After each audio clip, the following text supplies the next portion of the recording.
अभिषेक भाई, आज के पेपर में एक बहुत गजब की बात आई है।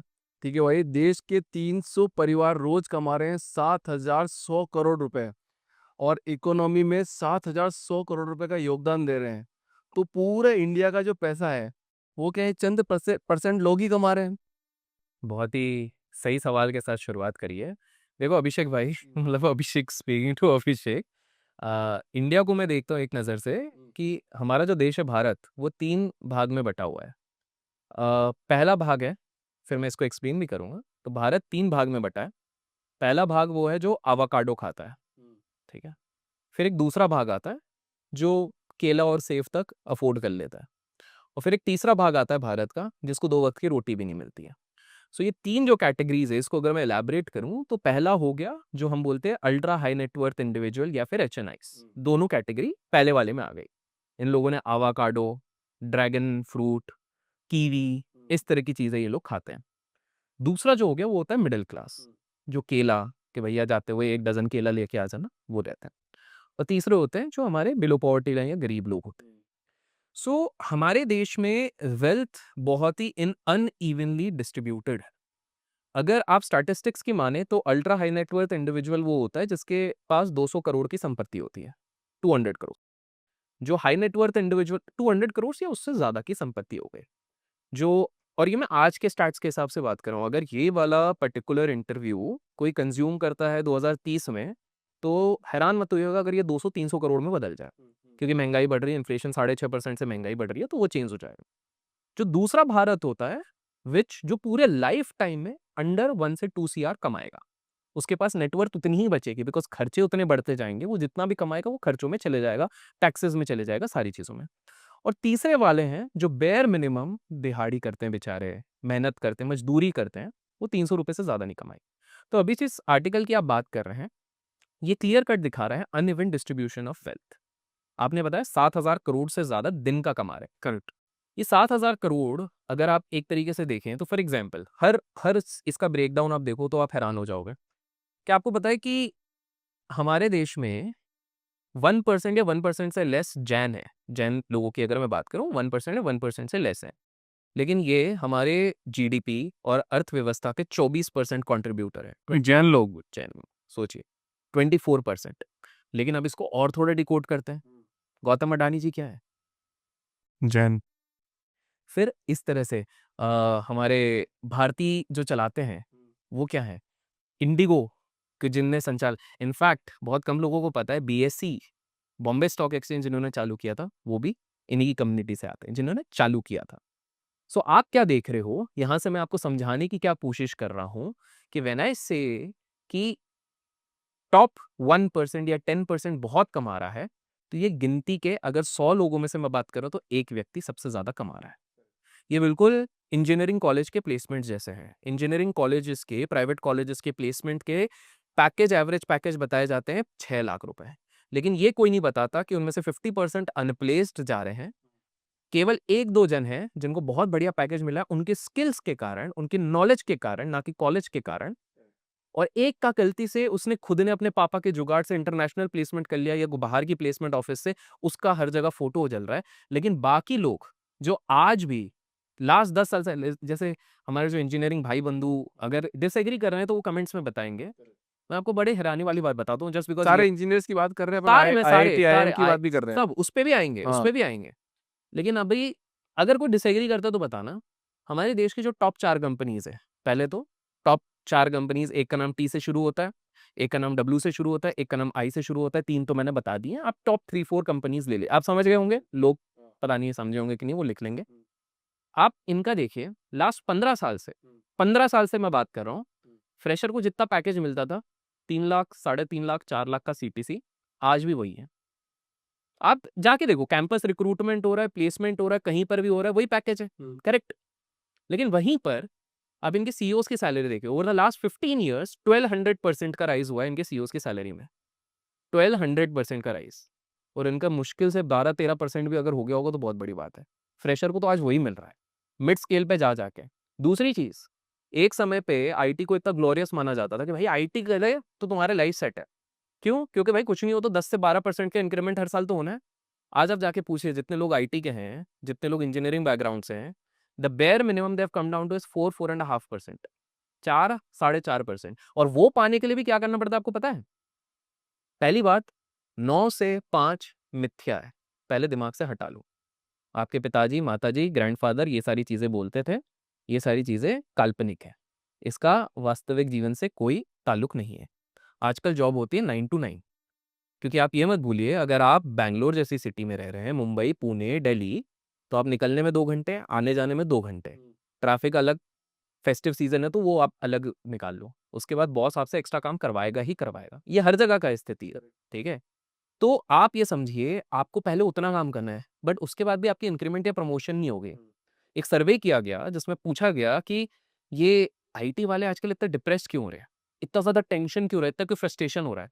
बोले पहली सैलरी बढ़ नहीं रही है, दूसरा ये वो भैया सैम भैया उधर बैठ के एक नई चीज नया है, ओपन एआई, वो एआई ने अलग दूसरों की बैंड बजा के रखी हुई है। और तीसरी चीज है कि अगर हमको प्रमोट भी करना रहता है ना, तो आजकल काफी सारी कंपनीज में हमें एक अग्नि परीक्षा देनी पड़ती है, एक टेस्ट देना पड़ता है, हमको एक रिक्वायर्ड नंबर ऑफ आवर्स की ट्रेनिंग देनी पड़ती है, लेनी पड़ती है। तो वो ही व्यक्ति, चाहे वो लड़की हो या लड़का हो, वो सुबह से लेकर शाम तक पहले मेहनत करेगा, उसके बाद रात को आके खाना हो ना हो वो बाद में जाए, उसके बाद उसको रात की एक ट्रेनिंग करनी है, 11:30 बजे वो सोएंगे, सुबह वापस 5-6 बजे उठना है। और उसमें भी अगर बेचारे विमेन है, मैरिड है, उसमें भी अगर वो बेचारे घर भी देख रही हैं, बच्चे भी देख रही हैं, बहुत सारे घरों में रहता है ना, because everybody can not afford a made. तो आप सोचो उनको तो 5 बजे उठना है। और उसके बाद हम लोग सवाल क्या उठाते हैं कि कॉर्पोरेट लाइफ में स्ट्रेस, डिप्रेशन और हार्ट अटैक क्यों बढ़ रहा है? ये सिर्फ लाइफस्टाइल नहीं है। बट काम तो करना पड़ेगा ना सर। अब इसको, इसी चीज को समझिए ना, स्वीडन की अगर मैं बात करूं, स्वीडन में 4-4:30 बजता है ना, पैकअप मतलब पैकअप होता है, 4-4:30 पैकअप मतलब पैकअप। हम लोग यूरोपियन और वेस्टर्न कंट्रीज की बात करते हैं, आप वहां पर कभी जाएंगे तो आपको एक बड़ी इंटरेस्टिंग चीज दिखेगी। फ्राइडे शाम के 5:30-5 बज गए, बस भैया, क्लाइंट हमसे सैटरडे संडे बात मत करो, सीधे मंडे मिलेंगे। हाँ।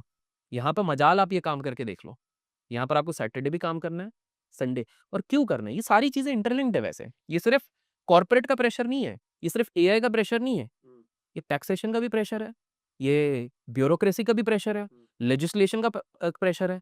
और इसी चक्कर में वापस मैं आपके उस पहले कटिंग पे आता हूँ, फिर एक एक करके हम सारे मुद्दे जैसे जैसे आप आएंगे उस पर हम वार्तालाप करेंगे। इसी चक्कर में ये जो 7,000 करोड़ रुपए दिन में हर दिन कोई व्यक्ति अगर कमा रहे हैं, तो ये हम बात कर रहे हैं एट मैक्स टॉप 20-30 लोगों की, दैट्स इट। बाकी हम ये बात ही नहीं कर रहे, उसके बाद डिस्पैरिटी कितनी ज्यादा है।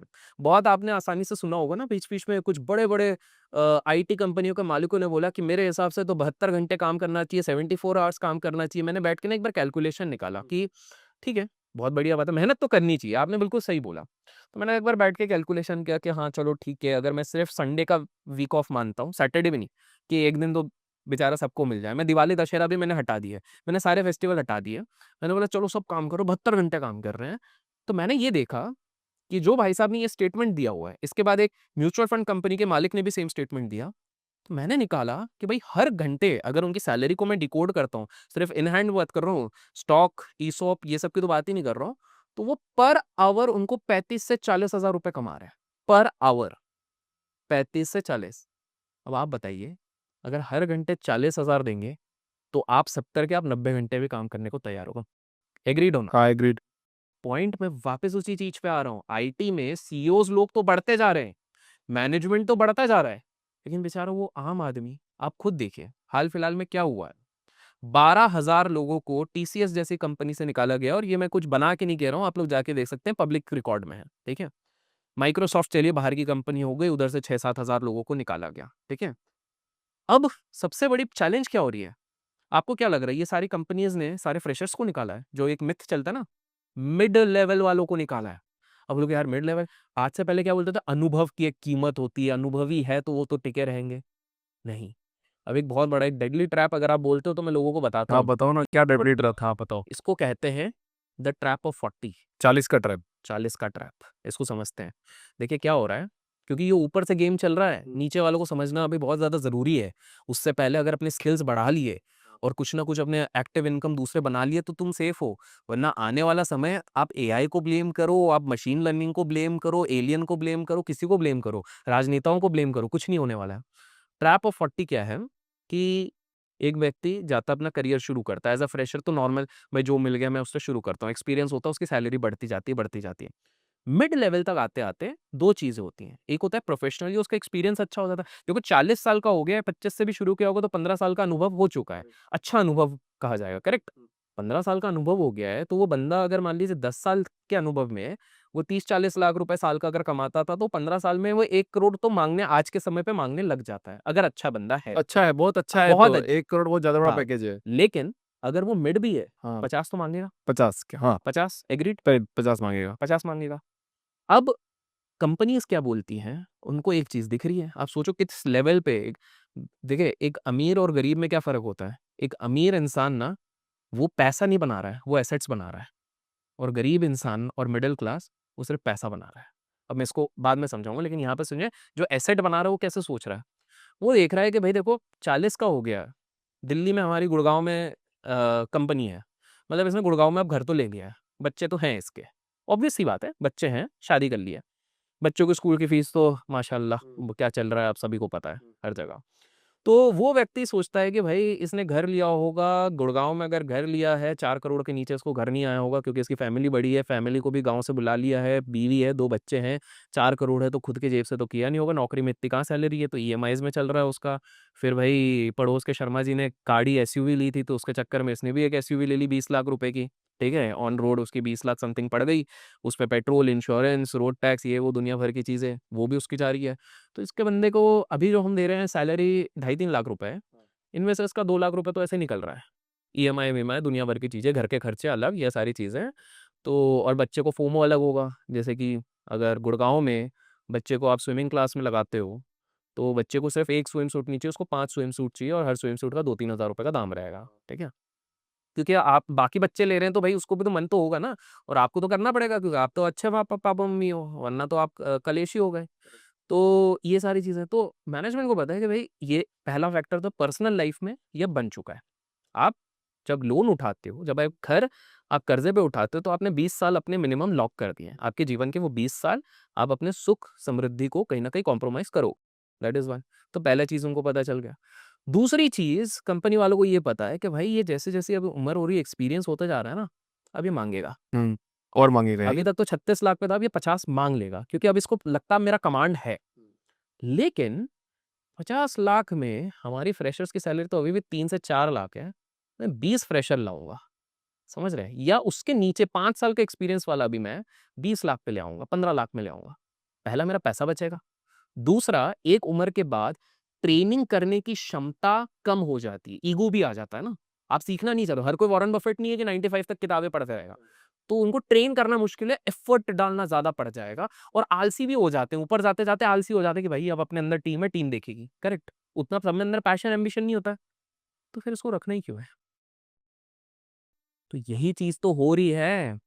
आज तक लोग क्या सोचते थे कि मैं किसी प्राइवेट कंपनी में भी था, 10-15 साल अगर काम कर लिया ना, मैं रिलैक्स हूँ।